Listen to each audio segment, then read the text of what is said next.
지금부터 사회 복습 동영상 우리 동행 시작합니다. 동행, 함께 걷는다는 것이죠. 그래서 여러 가지 상담도 많이 하셔야 돼요.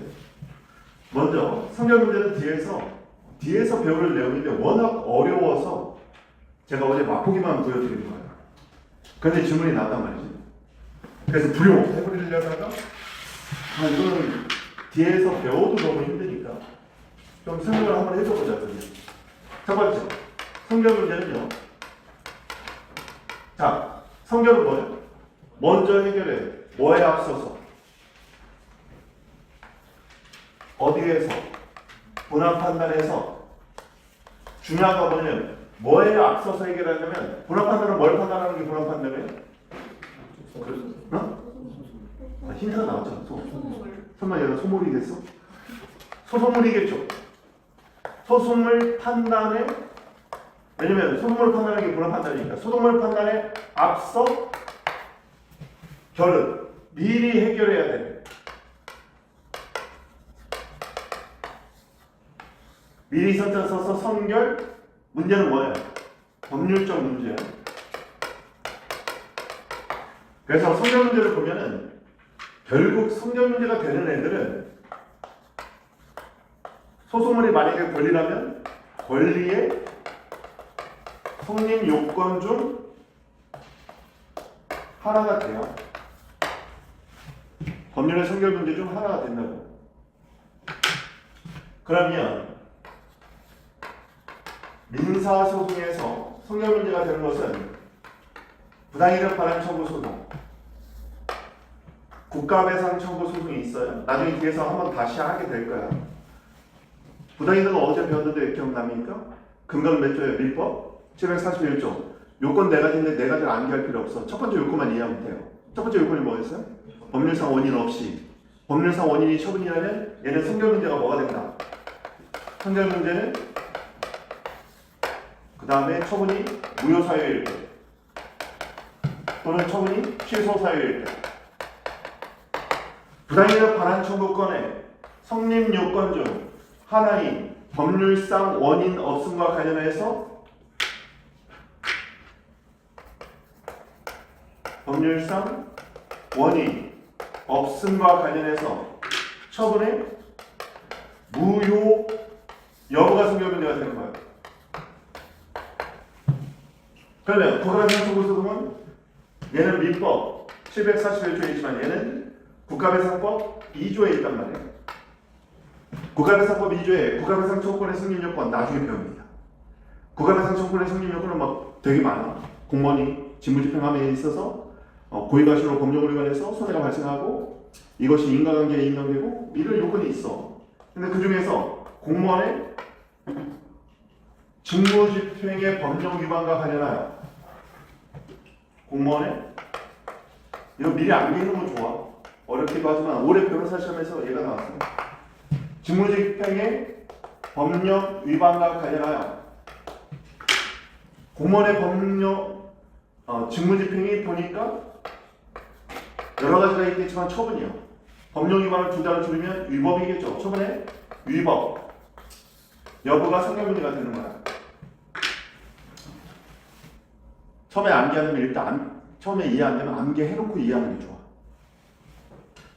예를 들면 이 처분의 과세 처분이에요. 내가 납부했어. 근데 나중에 납부한 돈을 돌려달라고 부당이득 반환 청구 소송을 제기했어. 그럼 부당이득 반환 청구권이 성립하기 위해서는 내가 납부해서 손해를 일으킨 원인인 과세 처분이 무효해야 돼요. 여기까지 이해됐죠? 근데 만약에 과세 처분이 무효다. 그러면 이런 경우에는 무효 확인을 누구나 할 수 있어. 무효 확인은 가능하다. 왜? 무효면 공정력, 구성요건적 효력, 어떤 효력도 인정되지 않는 게 무효니까. 문제는 취소사유일 때요. 왜냐하면 취소사유는 공정력에 의해서 유효하잖아. 유효하면 어떻게 돼요? 법률상 원인이 있는 거란 말이야. 법률상 원인이 없어야 되는데 법률상 원인이 있잖아. 그러니까 취소사유는 원칙적으로 기각이 돼야 될 텐데 여기서 뭐가 문제가 되냐면 민사법원이 국가배상 청구권이라는 소송을 판단에 앞서서 성결 문제로서 그 과세 처분의 효력을, 이 효력은 결국 공정력이에요. 그 효력을 부인할 수 있느냐, 이렇게 성격 문제가 된단 말이에요. 만약에 효력 부인이 된다면 인용 판결을 받을 수 있고, 즉 국가배상 청구권이 성립하는 거고, 효력 부인이 안 되면 소송물 권리가 성립하지 않으니까 기각이 될 겁니다. 효력 부인이 된다 안 된다? 안 된다. 왜 안 된다? 처분의 효력을 부인할 수 있는 법원은 뭐밖에 없다? 항고송의 수소법원밖에 없다. 그래서 안 된다는 거야. 근데 민사법원이 성결문제로서 무효하기는 당연히 할 수 있다. 왜? 무효, 효력이 없어. 어떤 효력이 없는 거야? 공정력이 없어. 구속요건적 효력이 없어. 민사형사법원을 구속하는 효력 자체가 없는 거예요, 처음부터. 그러니까 민사법원이든 형사법원이든 처분의 무효로 확인하는 건 누구나 할 수 있어.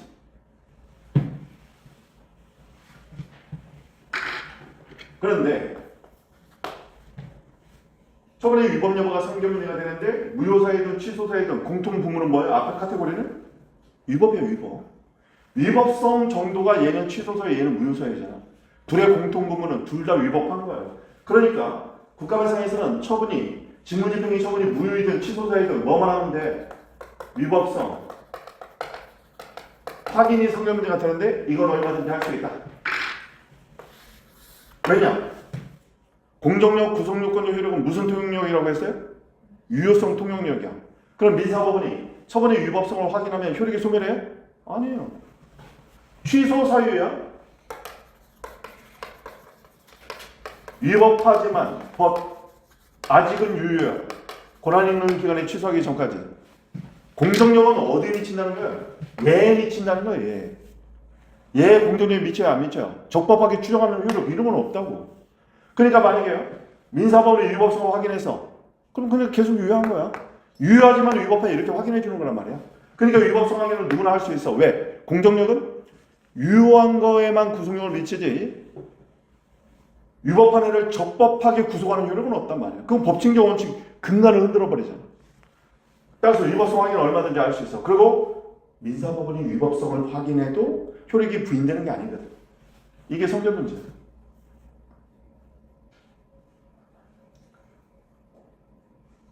자, 나중에는 어떻게 암기해야 되느냐? 나중에는 어떻게 암기해야 되느냐? 잘 보세요. 잘 봐. 민사소송이 제기돼서. 그런데 성결 문제가 효력 부인이야. 그러면 여러분은 여기서 전부 두 개를 뽑아야 돼. 민사소송에서 성결 문제로 효력 부인이 문제가 되려면 첫 번째, 부당이득 반환 청구 소송이 이겼다. 두 번째, 부당이득 반환 청구권의 원인이 된 처분 자체가 뭐겠다? 취소 사유겠다. 두 번째, 민사인데 위법성 확인이 성결 문제가 됐어. 그럼 여기서는 국가배상이겠다. 위법성 정도는 필요 없다. 무효든 취소든 위법성 확인이니까. 세 번째, 민사소송을 제기했는데 무효 확인이 성결 문제가 됐어요. 그럼 여기서는 전부 두 가지는 뭐예요? 무효 여부가 성결 문제인 건 부당이득밖에 없죠. 그런데 원인인 처분이 무효 사유겠군. 이게 사례에서 쟁점을 놓치지 않는 핵심이에요. 왜냐면 여기 보세요. 시험 문제를 내잖아. 그러면 사례풀이에 기본이 없는 애들은 효력 부인 써야 되는데 갑자기 위법성 써. 위법성 하고 있어. 위치로 못 찾아 보니. 그러니까 나중에 정리하면 어떻게 되는 거예요? 해당 파트 들어갈 때 다시 알겠지만 민사소송에서 부당이득은 성결 문제가 두 개가 나올 수 있다. 무효 확인과 효력 부인이 나올 수 있다. 무효 확인은 무효 사유일 때, 효력 부인은 취소 사유일 때, 국가배상은 위법성 확인밖에 안 된다. 그럼 무효 확인을 할 수 있다. 왜? 무효면 공정력, 구속요건적 효력이 없으니까. 처분의 효력 부인은 안 되겠다. 왜? 효력 부인은 항고송의 수도법원만 할 수 있으니까. 위법성 확인은 할 수 있다. 왜? 유효성 통용력에 불과하지 적법을 추정하는 효력은 없다. 다음 형사. 타협에는 났으니까 이것도 알아둬야 돼요. 부당이득에 대응하는 애가 뭐냐면 무허가, 무면허라고 써도 돼요. 무허가 또는 무면허 위반죄.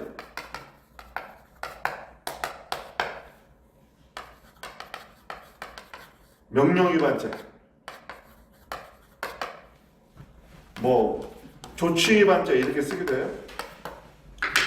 무허가 위반죄는 원인된 허가가 무효여야 돼. 부당이득하고 그래서 똑같아. 허가가 처음부터 무효사유라면 무효하게 할 수 있다. 허가가 취소사유면 형사법인 효력부인을 할 수 있는지가 성결 문제인데 원칙은 안 된다. 명령 위반죄는 하명이겠죠.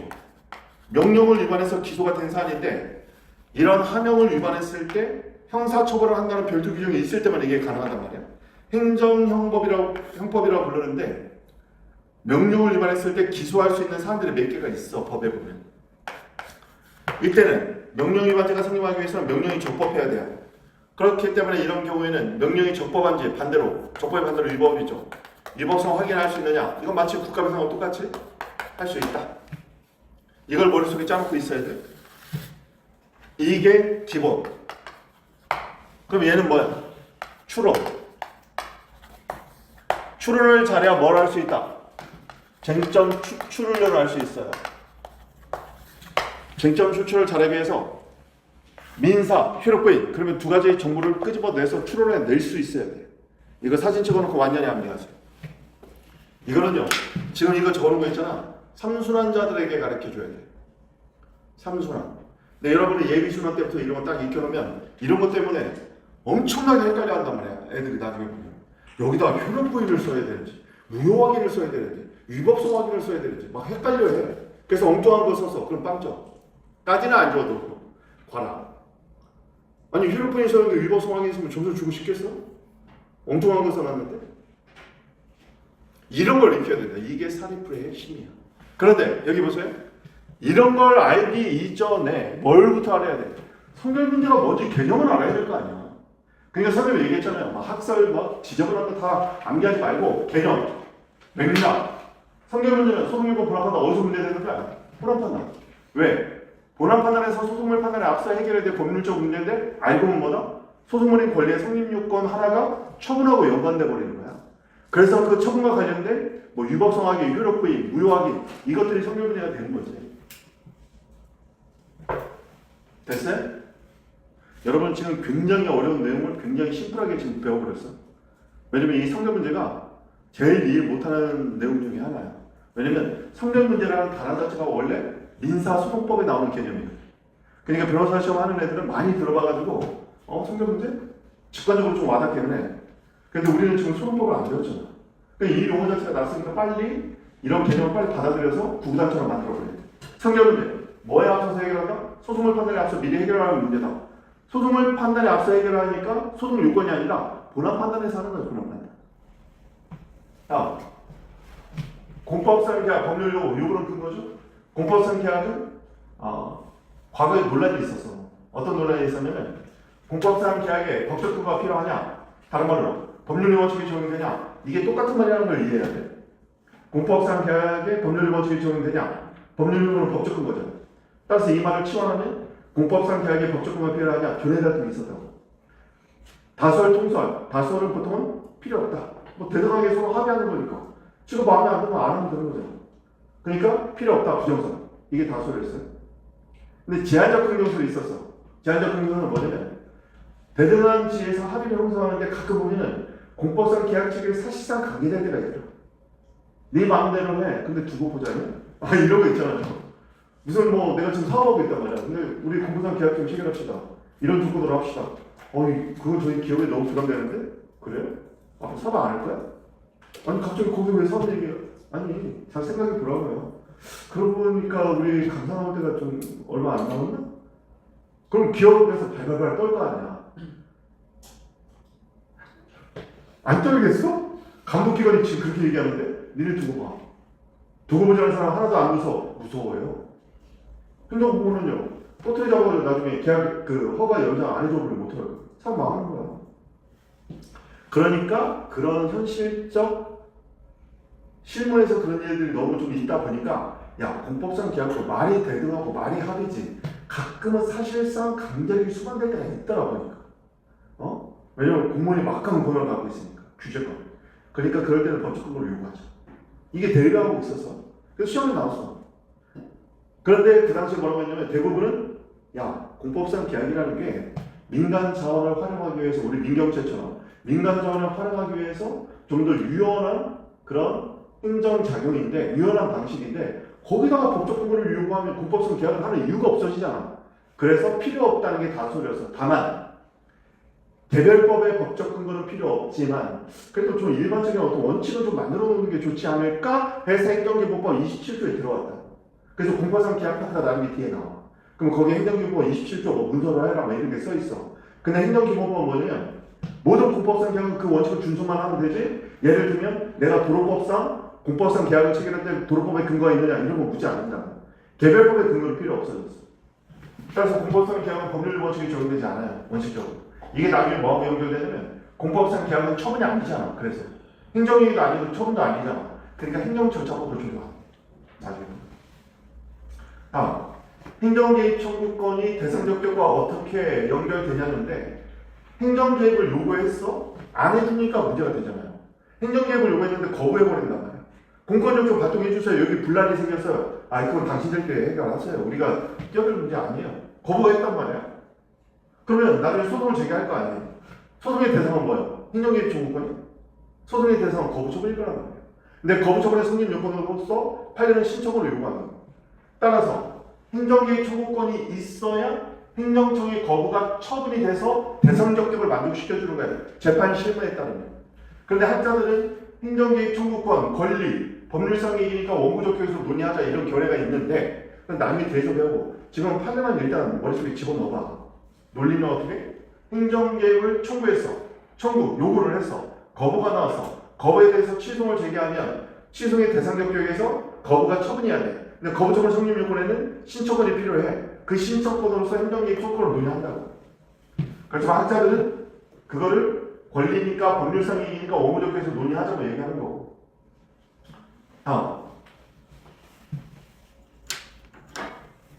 시장의 처분의 법적 효과는 누구한테 기속해요? 시에 기속하는 거예요. 시에. 왜냐? 이거는 개념 싸움이야. 법적 효과에 귀속 주체가 되려면 누구여야 돼? 이걸 세자로 바꿔. 법주체야 돼. 법주체. 그래서 선을 예를 써준 거야. 법주체란 법률관계의 주체다. 법률관계는 권리 의무니까 권리 의무의 주체다. 권리 의무가 발생하는 게 법적 효과 발생이니까 법적 효과의 귀속 주체다. 따라서 법주체야 돼. 법주체의 시장이 있어요, 없어요? 없지. 법주체의 중립 누구 있어? 국가, 지방자치단체 그 자체라고. 그 다음에 국가, 지방자치단체, 협의공단체, 공무수탁 사인 몇 밖에 없어요. 그러니까 법주체는 법적 효과의 주체는 누구 해야 돼? 국가 아니면 지자체 해야 되니까 시장에 속한 지방자치단체가 되는 거야. 시장은 그냥 처분 권한만 갖고 있는 거예요. 권한. 그리고 법적 책임으로서 피고가 돼야 되는데 사실은 원래 피고는요. 처분청이 아니라 원래 법 이론만 따지면 소송법적인 이론 나중에 소송법에서 배우긴 할 텐데 소송법적인 이론만 따지면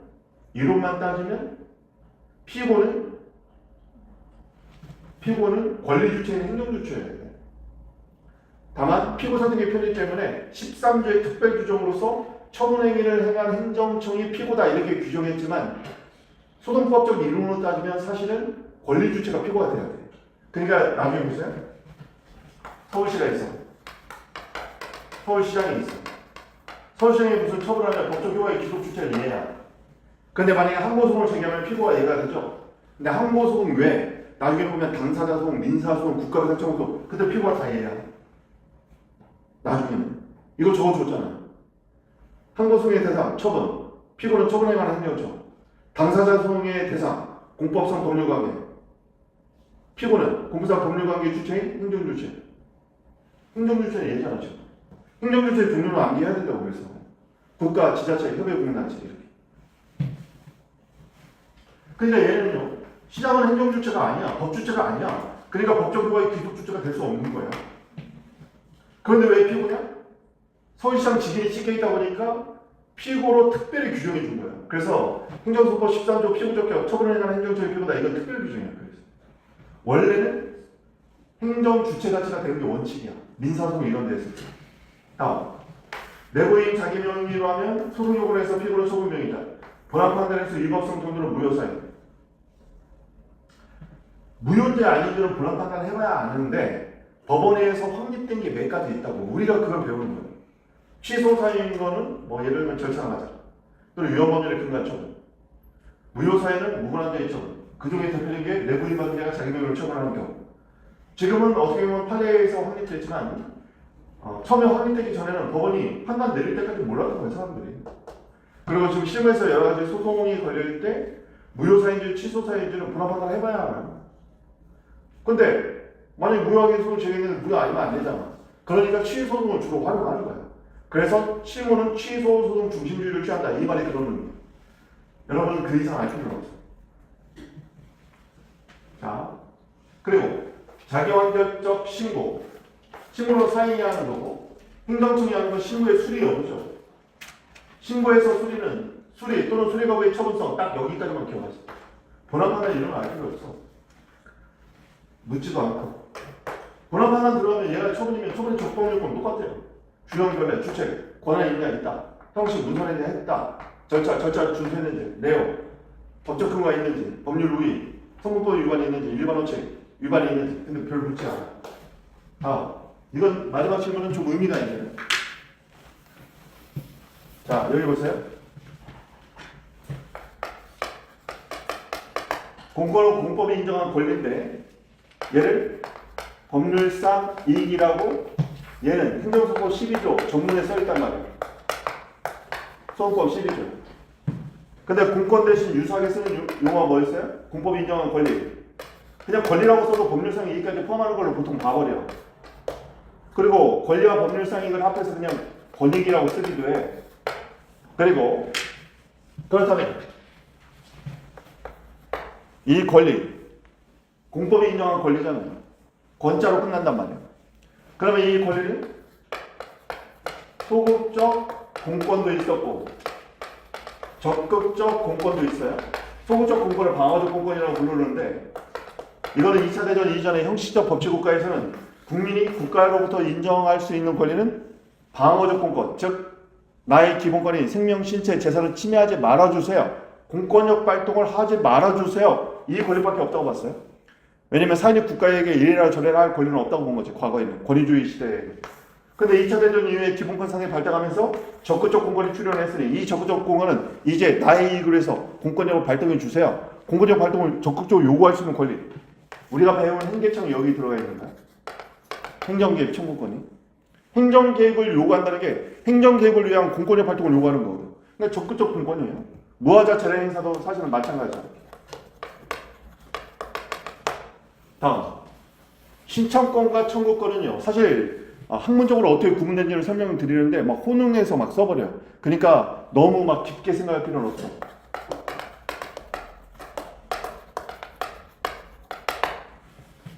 학문적으로 신청권은요.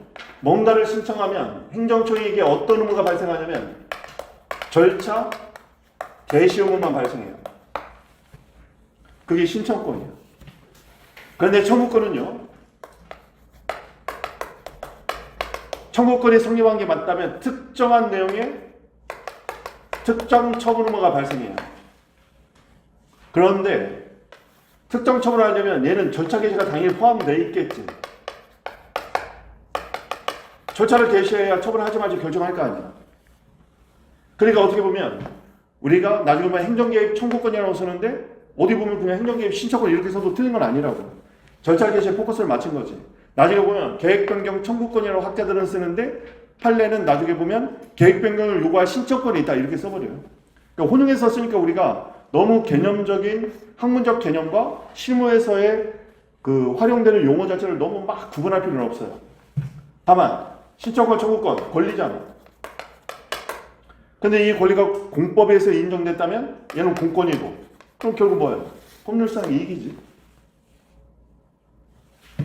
그러면 신청권, 청구권이 있는데 신청했다 거부가 나왔어. 그럼 거부 처분의 성립 요건으로서 얘는 대상적격에서 논의하는 거고. 근데 거부 처분이 아닌데 어떤 권리가 침해됐다. 그때는 원구적격에서 논의하는 거고.